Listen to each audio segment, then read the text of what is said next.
এইমাত্র পাওয়া বাংলা সংবাদে স্বাগতম। শুরুতে জানিয়ে দেব সংবাদ শিরোনাম, পরে বিস্তারিত। ৭০,০০০ বাংলাদেশি সেনা নিয়ে এবার ফিলিস্তিনিতে ছুটছেন বাংলাদেশ সেনাপ্রধান ওয়াকারুজ্জামান। ইসরায়েলে ব্যালিস্টিক ক্ষেপণাস্ত্র হামলা, সাইরেন বাজিয়ে সতর্কতা। রাফাকে ঘিরে ফেলেছে ইসরায়েল, গাজায় হামলায় আরও জোরদারের ঘোষণা। গাজায় হাসপাতালে চালানো হলো ভয়াবহ ক্ষেপণাস্ত্র হামলা, সরানো হচ্ছে রোগীদের। এবার ইসরায়েলে ভয়াবহ হামলা চালালো হামাস এবং ইয়েমেনের স্বাধীনতাকামী সংগঠন হুতি। এতক্ষণে শুনছিলেন সংবাদ শিরোনাম, এবার বিস্তারিত।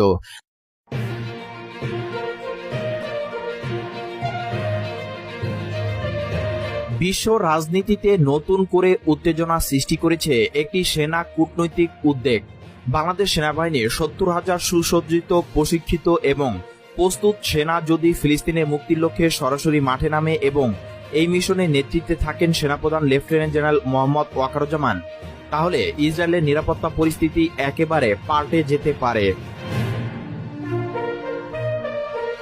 বাংলাদেশ সেনাবাহিনী আজ আর শুধু আঞ্চলিক সীমাবদ্ধতায় আবদ্ধ নয়।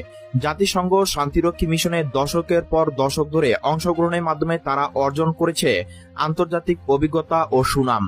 আফ্রিকা থেকে মধ্যপ্রাচ্য, হাইতির পাহাড় থেকে কঙ্গোর জল, সবখানেই তারা দেখিয়েছে দক্ষতা, শৃঙ্খলা ও মানবিকতা।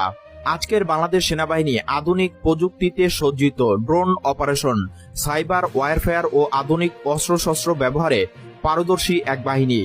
৭০,০০০ সৈন্য মানে কেবল একটি সংখ্যা নয়, এটি একটি কৌশলগত শক্তি, যার সঙ্গে যুক্ত রয়েছে বাংলাদেশ বিমান বাহিনীর আকাশ পর্যবেক্ষণ ও হামলার সক্ষমতা এবং নৌবাহিনীর বহুমুখী সহযোগিতা।